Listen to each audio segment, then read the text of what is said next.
égaliser sans faire faute. C'est génial, surtout que c'est un numéro 10. Alors, encore plus superbe pour un attaquant de faire un super tackle. La frappe a été contrée, mais attention à ce ballon qu'on a bien du mal à dégager. On réclamait une faute de main, elle n'a pas été accordée par l'arbitre ghanéen et on relance ce ballon cette fois-ci. Le drapeau s'est levé, ça ne peut pas marcher. Tous les coups pour terroiser Zenke là, sur cette longue ouverture, on l'a dit, du buteur Oua Echedjile qui n'est pas sans nous rappeler Tai Taiwo, qui a évolué même poste sous les couleurs du club français de l'Olympique de Marseille. Attention encore une fois la Gambie avec un frappe en pivot. Cette frappe là qui passe au-dessus, c'est dommage. On va peut-être regretter du côté de la Gambie toutes ces occasions gâchées, hein, Basile. Ils ont la possibilité de vraiment faire égaliser et là ils n'arrivent pas à se concentrer dans les 6 derniers mètres. C'est dommage parce que après le match il sera trop tard. Cela dit, ils commencent vraiment à bien développer leur jeu, ils commencent à jouer dans les pieds. Ça met, on n'a même pas l'impression qu'ils sont en infériorité numérique parce qu'ils ont le monopole de la balle et qu'ils arrivent bien à s'organiser. Attention à ce centre, encore une fois dévié de la tête, il y a du monde au second poteau. Oh, le tacle était dangereux, mais ça profite encore une fois au Nigérian avec le ballon qui sera seul finalement sorti en corner. Là encore, attention à ces petits flottements défensifs du côté des Gambiens. Ça a bien failli profiter au Flying Eagles du Nigeria qui aurait pu grâce à Salomon Owelo tout seul au second poteau réussir à marquer le deuxième but qui vraiment mettrait un coup d'arrêt là aux espoirs gambiens de finale. Et donc on va assister à ce nouveau corner alors qu'on revoit donc cette occasion et une nouvelle fois à la montée, on l'a dit, de Echidjile, vraiment impressionnant. Et derrière Owelo qui remet le ballon en retrait mais qui ne trouve pas de partenaire. Echidjile qui tire ce corner très fort au second poteau, c'est repoussé par JT ce ballon, mais les Nigérians sont à la retombée du ballon en récupérant la touche. Les voilà qui réclament le ballon. La touche elle sera bien pour les Flying Eagles et on essaie de gagner du temps en faisant effectuer la touche par Echidjile qui était vraiment à l'autre bout du terrain. C'est une vieille tactique de footballeur, mais bon, l'arbitre ne s'est pas laissé impressionner, il a rappelé tout de suite le joueur nigérien. Donc la Gambie avec Konaté, un des joueurs les plus intéressants en tout cas, qui montre vraiment de très belles choses tant sur le plan de l'offensive que vraiment sur le plan défensif, puisqu'il n'hésite pas à venir compenser l'expulsion de Ngom dans son couloir. Et donc les Nigérians qui toujours récupèrent ce ballon avec voilà, la Gambie maintenant attaque avec Mansali qui résiste, qui cherche à passer en dribble. C'était compliqué là de réussir à slalomer dans la défense nigériane. Ils étaient 3-4 mais il a tenté l'exploit individuel alors qu'un joueur du Nigeria reste au sol. Il a tenté l'exploit individuel. Je n'ai pas compris pourquoi il avait la possibilité de faire une passe sur le côté pour écarter un peu plus. Ils ne sont pas en supériorité numérique et ils compliquent beaucoup la situation dans les 6 derniers mètres. Je pense que la Gambie n'a pas beaucoup de maturité et allez, on va essayer de suivre toujours ces offensives de la Gambie. On veut aller essayer d'égaliser, voilà, qui relancerait complètement cette équipe des Baby Scorpions. Car après, avec l'égalisation, le moral reviendrait. Attention à ce centre. La faute de main, le ballon repoussé, mais Niassi qui ne parvient pas à contrôler ce ballon. Et finalement, encore une fois, ça passe du côté de la défense du Nigeria puisqu'on arrive à ressortir ce ballon alors que on l'a dit, le gardien avait commis une petite faute qui aurait pu profiter à Saini Niassi dans son couloir gauche. Voilà le Nigeria sous les yeux de ses supporters, toujours aussi colorés et festifs, qui va donc récupérer une touche dans le camp gambien. Avec le ballon sorti en touche et le Nigeria, en l'occurrence avec Oyewole qui peut reprendre le ballon. Reste on a les avantages de Zenke, on a pu décaler. Attention ce centre, c'était fort au second poteau où bien sûr il y avait un partenaire. Quel dommage encore. Quelle offensive là pour le Nigeria.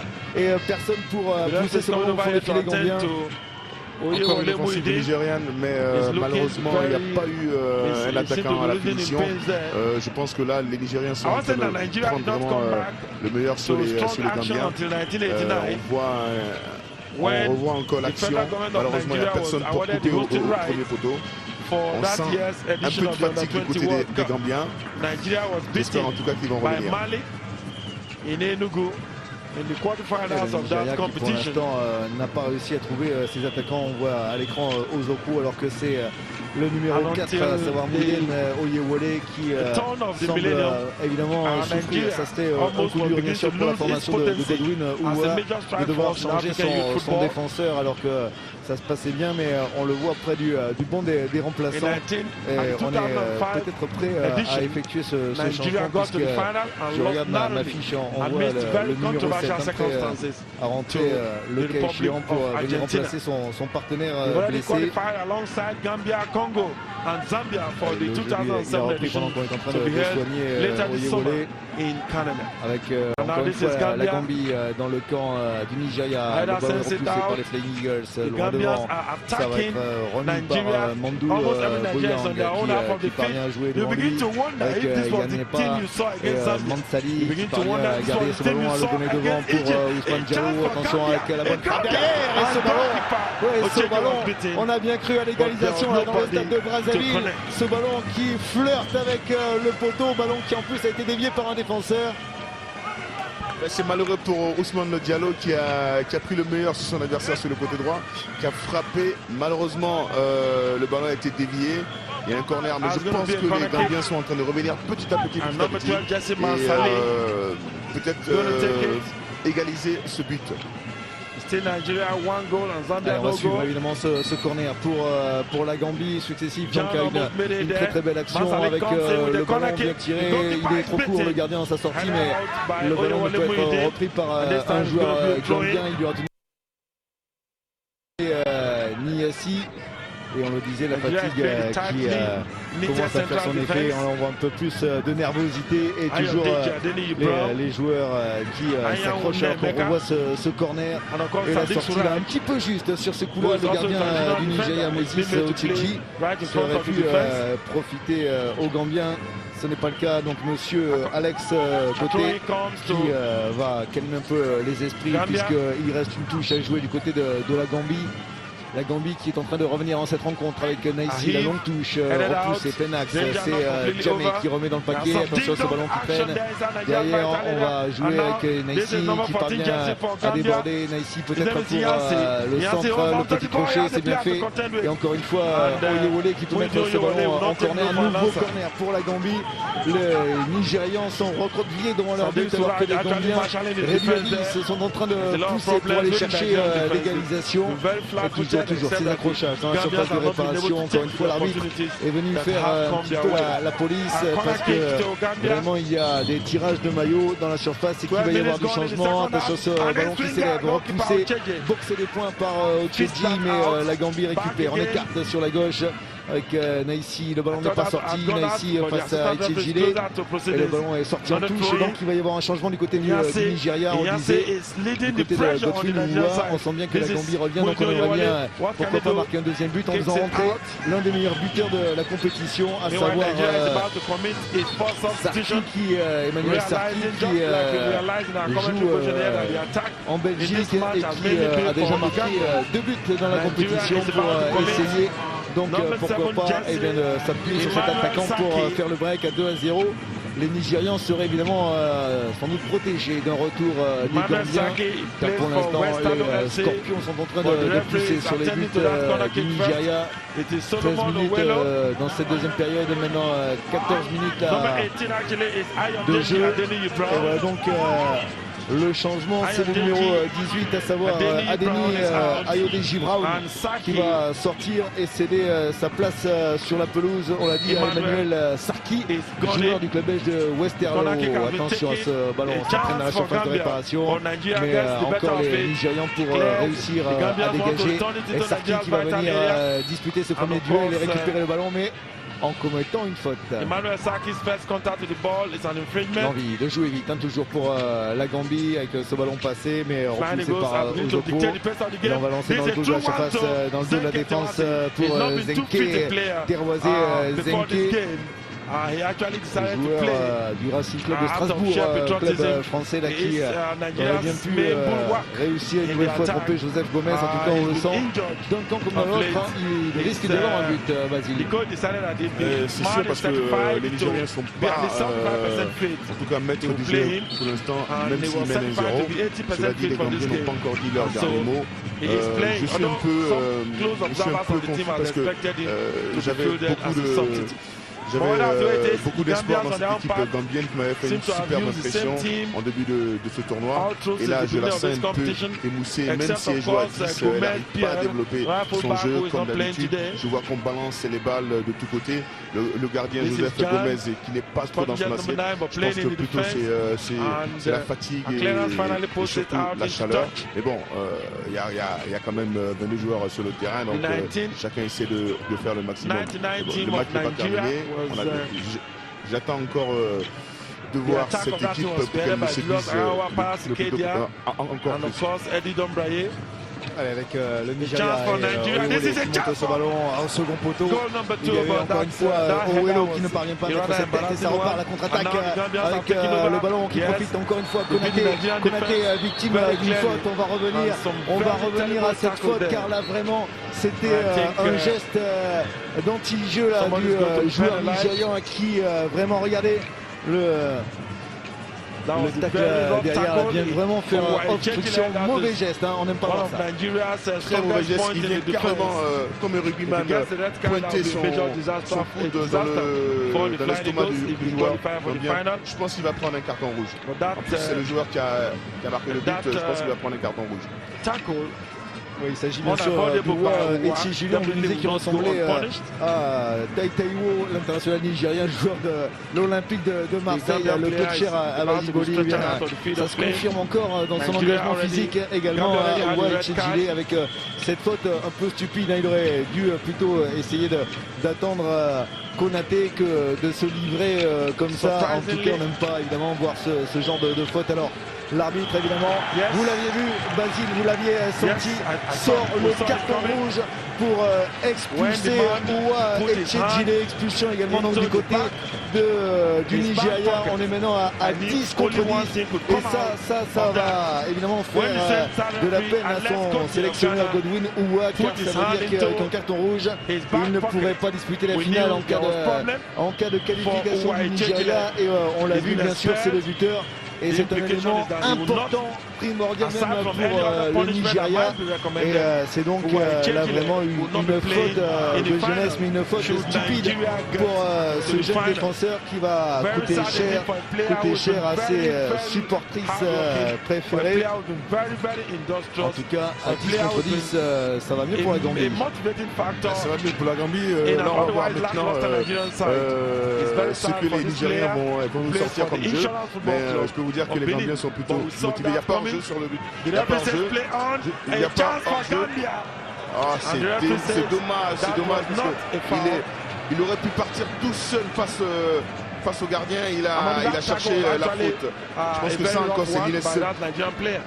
Il y a des joueurs gambiens qui leur fait défaut. Mais c'est dommage parce que là, il y avait l'égalisation au bout du pied. Et attention à ce centre avec Emmanuel Serki qui contrôle son ballon, repoussé par Djanepa Modou du côté de la Gambie.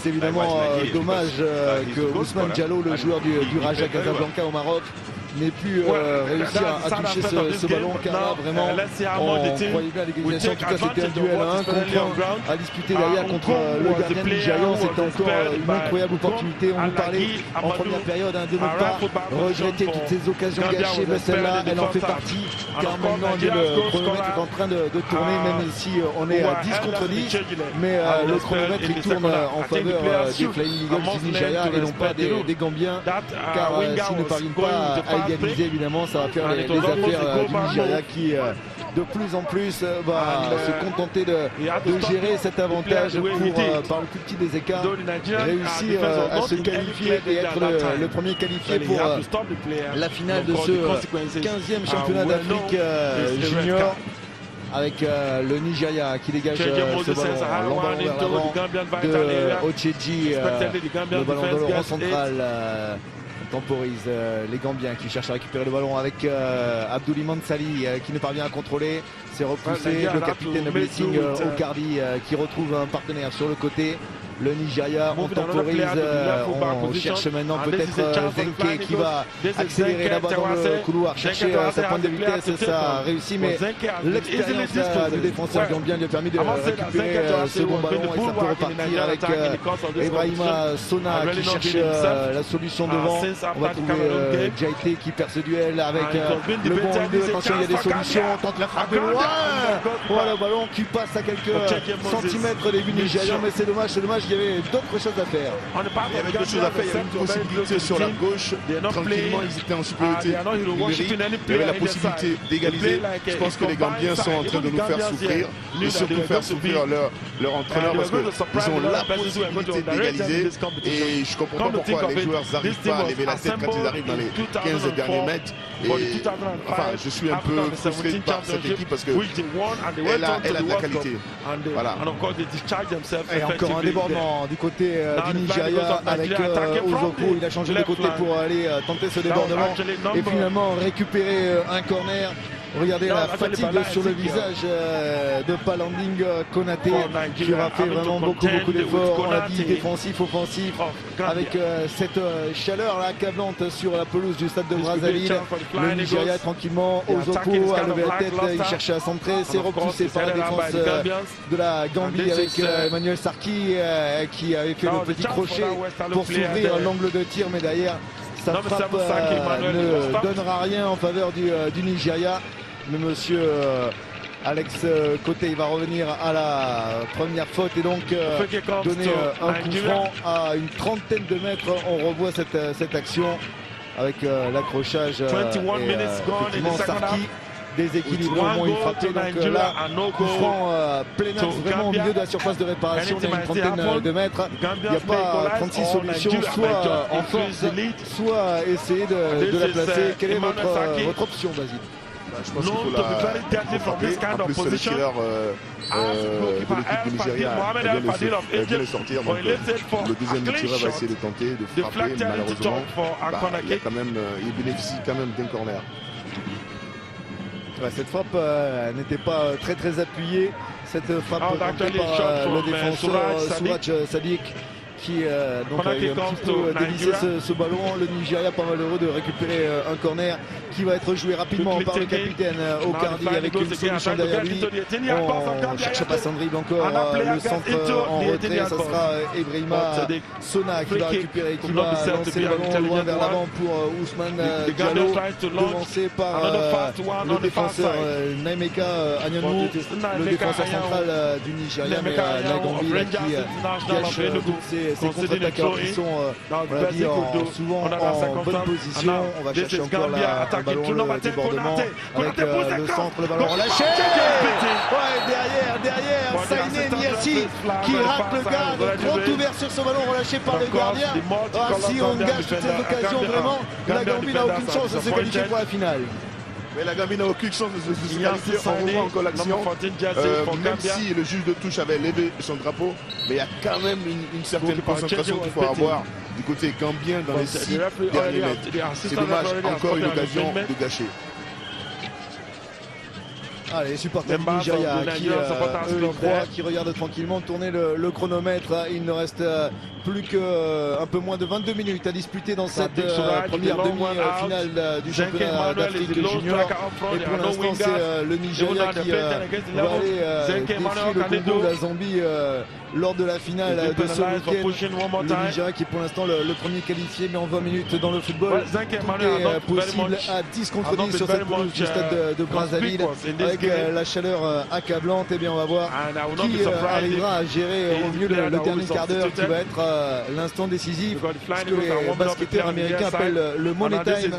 Tout est possible dans le dernier quart d'heure. Regardez, ça aurait pu passer là encore une fois pour le numéro 9 gambien, à savoir Djanepa Modou, qui effectue la touche rapidement avec encore une fois Mouden Oyewole qui repousse le ballon en touche. La Gambie qui va jouer avec Djanepa. Le ballon, la petite louche et surtout la mésentente cette fois. Sainé Niassi n'avait pas plongé dans ce couloir gauche, le petit numéro 14 qui aura fait de belles choses dans cette rencontre, mais pour l'instant qui n'a pas permis d'égaliser à la formation gambienne. Le banc du Nigeria avec les visages, c'était le gant gambien avec les visages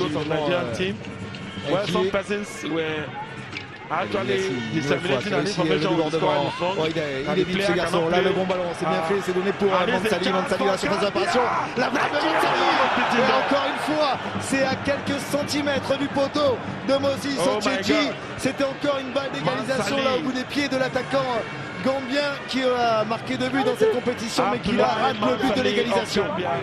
On voit au départ le débordement du numéro 14, le numéro 12 prend bien le ballon, il rentre dans la surface. Malheureusement son tir est trop croisé. Je pense vraiment que cette équipe gambienne mérite l'égalisation. Elle la mérite l'égalisation, c'est sûr, en tout cas pour le scénario de cette rencontre.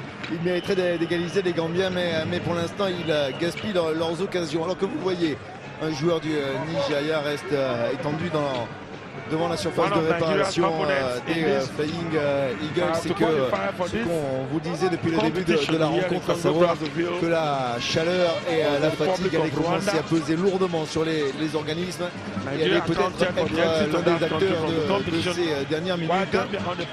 Sur le visage d'Emmanuel Sarki. Allez, on essaie de s'hydrater alors que vous le voyez, Oyewole qui était déjà blessé tout à l'heure, qui va être évacué sur la civière. Ça discute du côté de Tijane Djaité, en grande discussion avec ses partenaires.